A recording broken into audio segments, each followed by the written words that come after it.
The weight of the silence was heavier than the crystal glasses she polished. At 18, Maya had learned that in a place like this, all hushed tones and gleaming marble, the most dangerous sounds were the ones that went missing. The clink of a fork stopping midair. The scrape of a chair pushed back too quickly. The intake of breath that meant a check worth more than her rent was about to be signed, or a world was about to end. Tonight, the silence emanated from table 12. He was an older man, hair more salt than pepper, wearing a tuxedo that was likely tailored in another country. It fit the rigid set of his shoulders perfectly. His face was a mask of strained control, a deep line etched between his brows. He hadn't touched his water, hadn't opened the menu. He just sat, radiating an arctic chill that had the other servers tracing wide, fearful arcs around his table. They called him the chairman. No one used his name. They didn't need to. His power was a physical presence in the room. "Just leave him," whispered Carlos, the head waiter, as she passed the service station. "He's waiting for his son. Don't make eye contact." Maya nodded, but her gaze snagged on the man's hand. It rested on the table, knuckles white, a tremor running through his fingers that betrayed the iron composure of his posture. It was the tremor of a man holding back a storm, a man drowning in a sea of his own making. It was a look she recognized. It was the same look her foster father, Mr. Kim, had worn the day he lost his business. A look of unbearable pressure. She watched for another minute as he shifted, his jaw tight, a low, guttural sigh escaping his lips. The other patrons pretended not to notice. The staff pretended he didn't exist. He was a ghost at his own table, a king in a silent, empty court.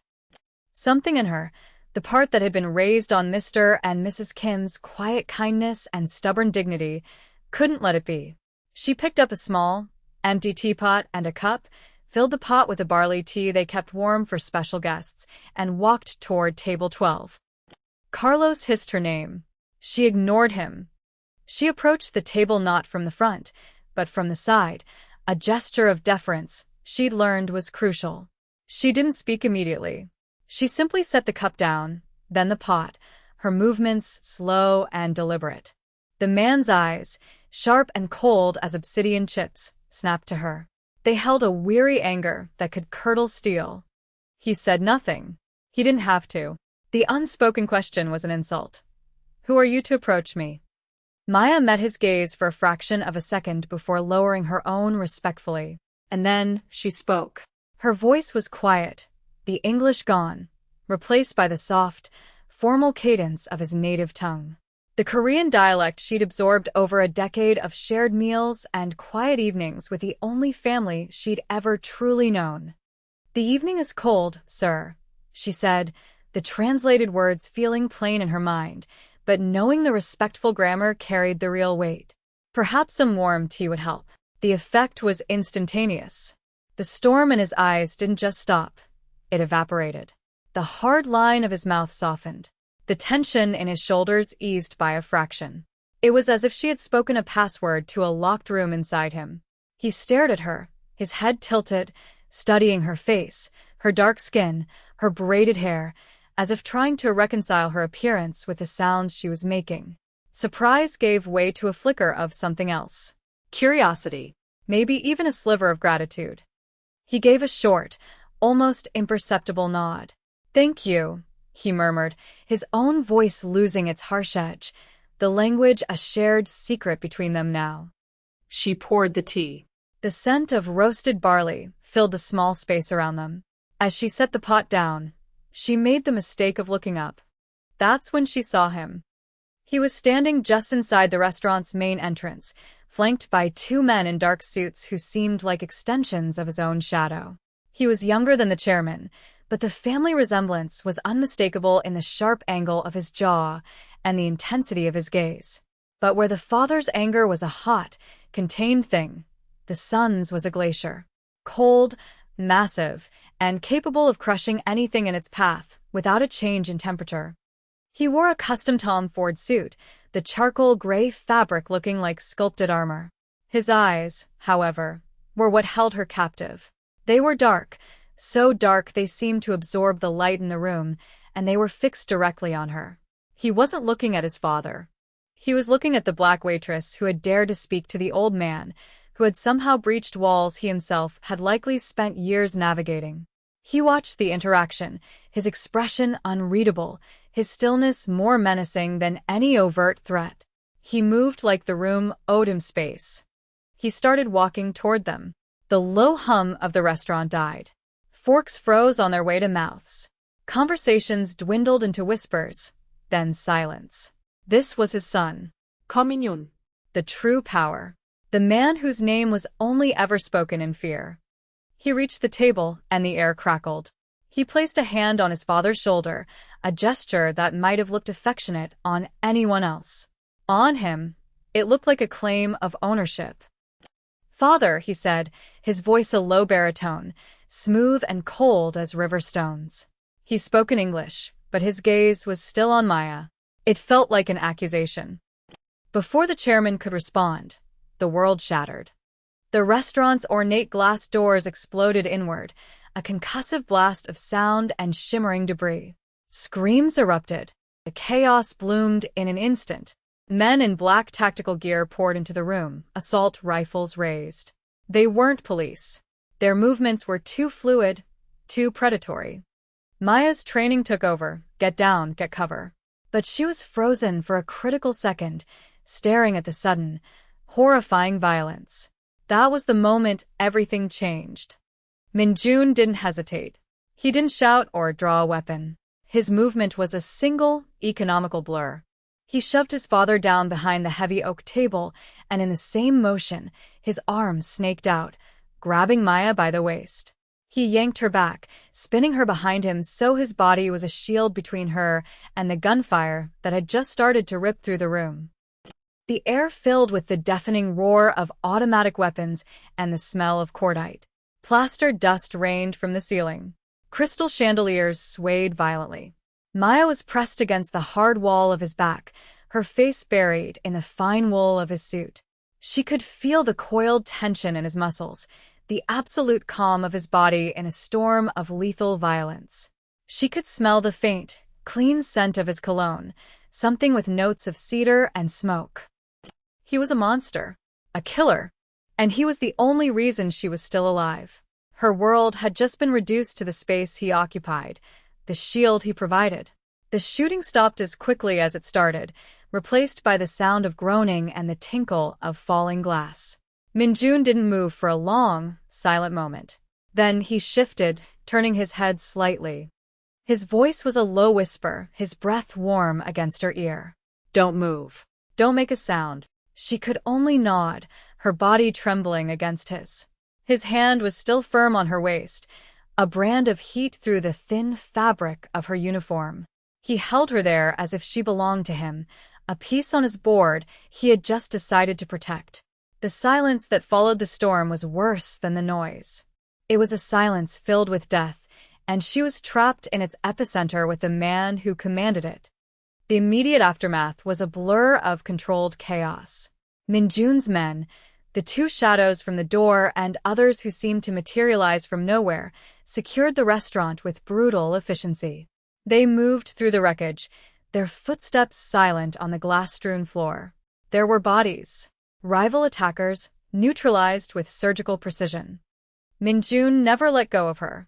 He maneuvered her and his father into the relative safety of the kitchen, his hand a permanent fixture at the small of her back.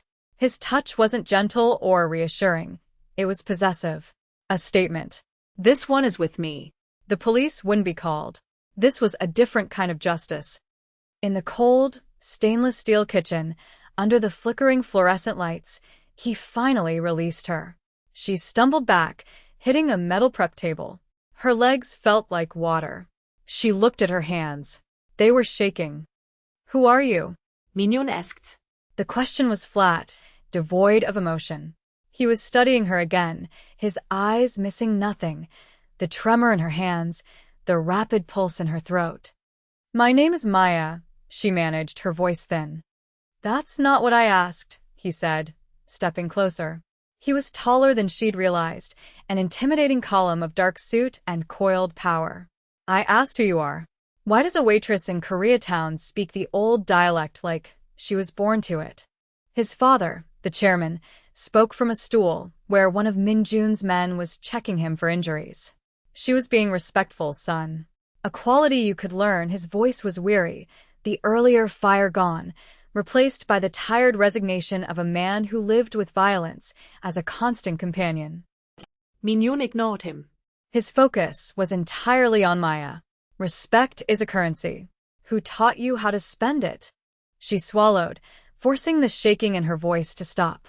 I was raised by a Korean family. In the valley. My foster parents. His eyes narrowed slightly. That was the only sign that her answer had registered. He was processing it, filing it away. She was an anomaly, a puzzle he hadn't accounted for. And Kang Min-jun did not like anomalies. You are now a witness to an attack on my family, he stated, as if discussing the weather. That makes you a liability. A cold dread washed over her. She knew what that meant. In his world, liabilities were eliminated. Or, he continued, his gaze flicking down to her hands, which she quickly clasped together to hide their trembling. An asset. He looked back at his father, who was watching them with a strange, calculating expression.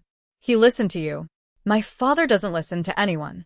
That was the moment the stakes were raised. She wasn't just a girl who had been in the wrong place at the wrong time. Her one act of kindness, of cultural fluency, had marked her. It had made her valuable, and in his world, valuable things were owned. He made a decision. It was there in the subtle shift of his weight, the finality in his tone. You'll come with us. It wasn't a request. She spent the next 3 days in a place she could only describe as a gilded cage. A penthouse apartment overlooking the sprawling lights of Los Angeles, with floor-to-ceiling windows and furniture that probably cost more than a car. One of Min-jun's men, a silent guard named Jean, was posted outside her door at all times. She had everything she needed: food, clothes that appeared in the closet, books, but she had no phone, no internet, no way to contact the outside world. She was a prisoner. Min-jun visited each evening. He would arrive in a fresh suit, looking as immaculate as he had in the restaurant, carrying the chill of the outside world with him. He would sit in an armchair across from her and ask questions. About her childhood, about the Kims, about her life. It wasn't conversation. It was interrogation disguised as courtesy. She learned to be careful, giving him facts but not feelings. Yes, the Kims were good to her. No, she didn't know much about their family back in the old country.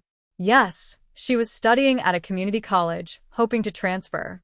She was building a wall around herself, brick by verbal brick. On the third night, he changed his approach. He didn't ask questions. He brought a Go board and set it on the low table between them.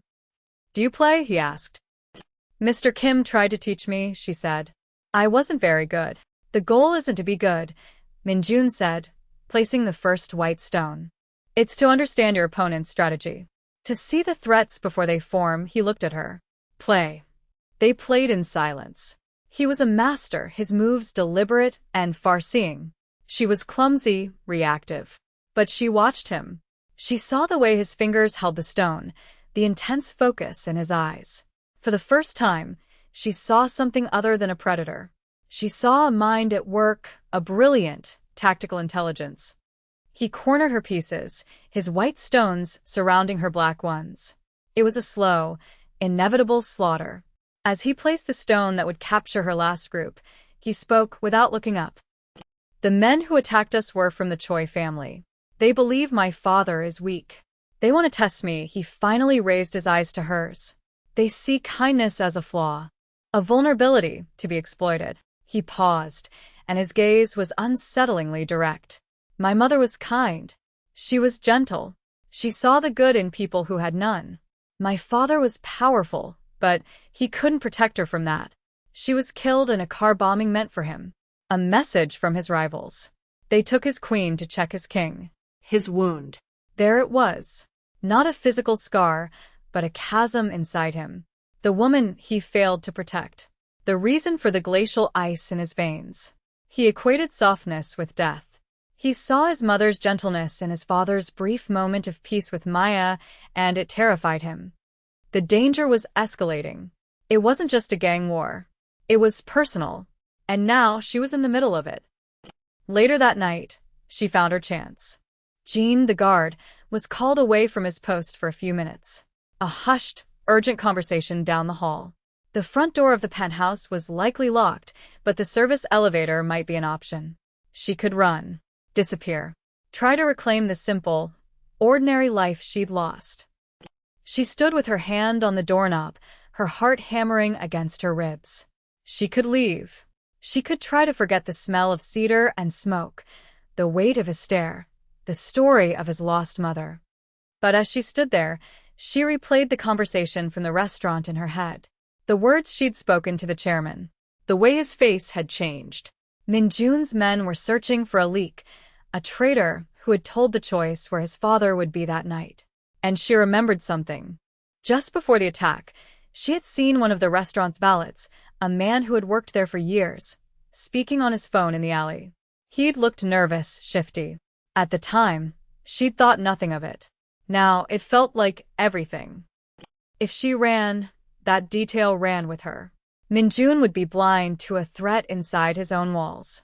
The choice would try again. And they would succeed. She took her hand off the door. It was a deliberate choice. A choice to stay. When Min-jun returned an hour later, she was waiting for him, the go board still between the chairs. "I need to tell you something," she said, her voice steady. He listened without interruption as she described the valet, the hushed phone call, the flash of fear in the man's eyes. He didn't react, his face a perfect mask of neutrality, but she saw a new light in his eyes. A flicker of respect. She hadn't just given him information. She had chosen a side. He stood up and walked to the window, looking out at the city. "You should have run, Maya." "I know," she said, standing as well. "But they'll kill your father. And then they'll kill you." He turned from the window to face her. The space between them felt charged, the air thick with unspoken things. He walked toward her until he was standing directly in front of her, so close she had to tilt her head back to meet his eyes. "Why do you care?" he asked, his voice a low murmur. She didn't have an answer for that. Not one she was willing to say out loud. She told herself it was survival instinct. He reached out, his fingers gently brushing a stray braid back from her face. His touch was feather-light, shockingly tender. It was the first time he had touched her without force, without purpose. It was just a touch. Her breath caught in her throat. His gaze dropped to her lips for a fraction of a second, and the temperature in the room seemed to rise. The silence between them was not empty. It was filled with the terrifying, magnetic pull of two opposite forces. That was the moment she knew she was in more danger than she had ever been before. The information about the valet proved to be the key. The man, when found, confessed everything. He worked for the choice. But he wasn't the real traitor. He was just a pawn. The real betrayal came from deeper inside Min-jun's organization. His cousin, Tae-woo, the man who managed his finances, had been selling information to the choice for months. The attack on the chairman was meant to be the final move, a catalyst for a coup that would place Tae-woo at the head of the family, under the choice control. The discovery sent a shockwave through Min-jun's empire. Betrayal by blood. It was the deepest wound, the one that festered. Min-jun became even colder, more remote. He moved with the deadly quiet of a stalking panther, and the penthouse began to feel less like a cage and more like the eye of a hurricane. He arranged a meeting, a supposed truce with the Choi family at a neutral location, a closed art gallery downtown. He told Maya he was taking her with him. "Why?" she asked, her voice tight with fear. "I'm not one of your soldiers." "No," he said, his eyes hard. "You're my anchor. When my cousin sees you by my side, he will understand that I have lost nothing, that my world is intact." It was a lie. She wasn't an anchor. She was bait. A display of confidence he didn't feel. She knew it. He knew she knew it. The gallery was a cavern of white walls and stark shadows. The air was thick with tension. The Choi patriarch, a snake in a silk suit, sat across a large steel table from Min-jun. Tae-woo, the traitorous cousin, stood behind him, his face pale and sweating. Maya sat beside Minjun, her hands clasped in her lap, her back ramrod straight. She focused on her breathing, just as Mrs. Kim had taught her to do when she was a child plagued by nightmares. Inhale calm, exhale fear. The negotiation was a dance of veiled threats and false promises. Minjun was masterful, his voice never rising, his words precise and cutting. But the choice were confident. They had the advantage. They thought they had broken him. That's when the trap was sprung. The lights cut out, plunging the gallery into absolute darkness. The sound of gunshots exploded from all directions. It was an ambush. Mignon reacted instantly. He pulled her from her chair, and under the heavy steel table, his body once again a shield over hers. The sound was deafening, the smell of gunpowder thick in the air. Bullets pinged off the metal above them. In the strobing flashes of muzzle fire, she saw faces contorted in violence, bodies falling. Then came a sound that cut through the chaos. A grunt of pain from above her. From Mignon.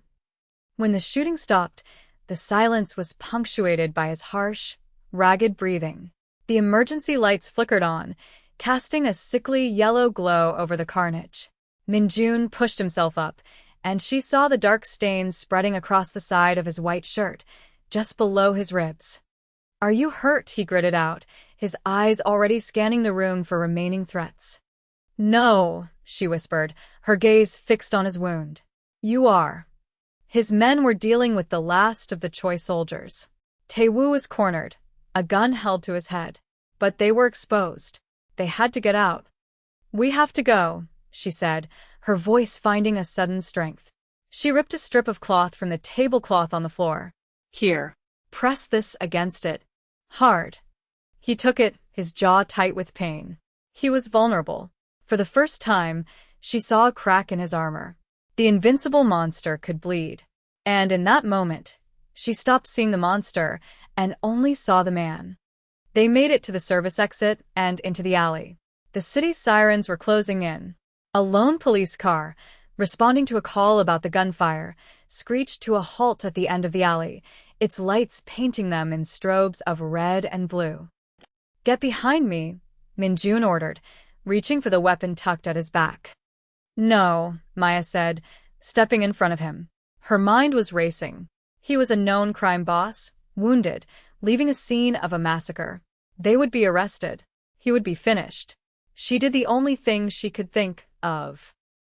She walked toward the police car, her hands raised, her face a mask of terrified innocence. She was just a girl. An 18-year-old waitress caught in something terrible.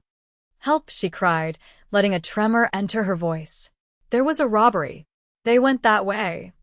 She pointed frantically in the opposite direction from their escape car, which was waiting silently in the shadows. The officer, a young man with a concerned face, looked from her to the dark alley, his attention diverted. "Ma'am, are you okay? Did you see who it was?" "I don't know. It all happened so fast. Please, you have to catch them." It was just enough. The officer spoke into his radio, relaying her false information. The moment of hesitation gave Minjun and his men the opening they needed. They bundled into their car and were gone before the officer turned back around. Maya simply collapsed into feigned sobs, the perfect victim. She had crossed a line. She had lied to the police, become an accessory, chosen his world over the one she knew. There was no going back. They stitched him up in a safe house, a sterile apartment that smelled of antiseptic. He refused a doctor. Maya, her hands surprisingly steady, cleaned the wound and applied a butterfly bandage, as one of his men instructed. He sat on the edge of a bed, stripped to the waist, his perfect suit jacket discarded on the floor. The dim light traced the lean muscles of his chest and shoulders, the landscape of a body built for violence. There were other scars. Faded white lines that told stories she didn't know. He watched her work, his gaze intense, heavy. The adrenaline had faded, leaving behind a raw, aching silence. When she was done, she wiped her hands and finally met his eyes. "You should have run," he said again. It sounded different this time. Not a statement of fact, but a confession of his own weakness. He had put her in danger. "I know," she replied, her voice barely a whisper. She didn't offer excuses. She didn't try to explain the tangled knot of fear and something else, something fierce and protective, that had made her step in front of him. He reached out, his hand cupping her jaw. His thumb stroked her cheek, a gesture of such profound, unexpected tenderness that it stole the air from her lungs. "No one has ever done that for me," he said, his voice rough with an emotion she couldn't name. "Stood between me and the fire." She told herself it was survival, that her life was tied to his. But she was lying to herself, and she knew he could see it in her eyes. The choice were not finished. Having lost their inside man and failed in their ambush, they were desperate. They knew Minjun was wounded. They knew he was vulnerable. And they had finally recognized his weakness. It wasn't his father. It was the girl. The girl who shouldn't be there, the anomaly who stood by his side. A week later, they came for her. It wasn't a frontal assault. It was quiet, insidious. She was being moved to a new, more secure location. The car was sleek, anonymous. But the driver wasn't one of Minjun's men. She realized it too late. The familiar route diverged. The car doors locked with a heavy, final click. Her blood ran cold. She hadn't been rescued. She had been captured. The war for the city's underworld became a war for one person.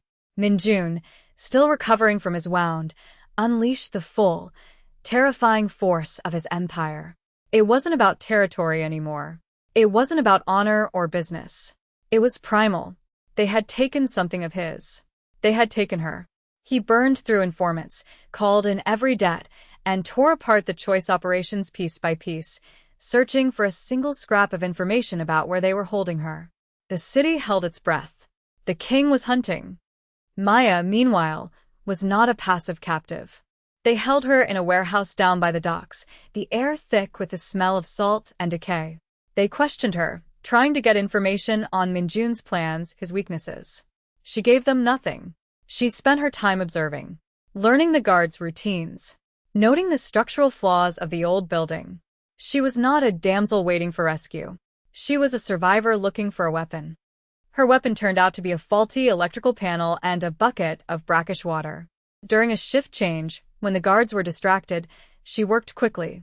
She pried the panel cover open with a piece of scrap metal and, with her heart pounding, threw the water inside. The effect was immediate. Sparks flew. Lights flickered and died, plunging the warehouse into darkness. Emergency alarms blared, disorienting her captors. It was the chaos she needed. And it was the signal he needed. The assault, when it came, was not a chaotic firefight. It was a symphony of destruction. Minjun's men moved through the darkness like ghosts, their suppressed weapons making soft coughing sounds that were followed by the thud of falling bodies. They were precise, lethal, inevitable. Minjun found her in the center of the chaos she had created. The emergency strobes lit the scene in flashes of red. He wasn't wearing a suit. He was dressed for war in black fatigues, his face grim, his movements still stiff from his injury. He dispatched the last guard near her with a cold efficiency that made her shiver. He came to her, his eyes scanning her for injuries. He reached for her, his hands checking her arms, her face, as if confirming she was real. "Are you hurt?" he asked, his voice raw. "No," she said, her own voice shaking now that the danger was past. He pulled her against him, his arms wrapping around her in a crushing embrace. He buried his face in her hair, and she felt a shudder wreck his body. It was not a hug of comfort. It was an act of claiming, of possession, of profound and terrifying relief.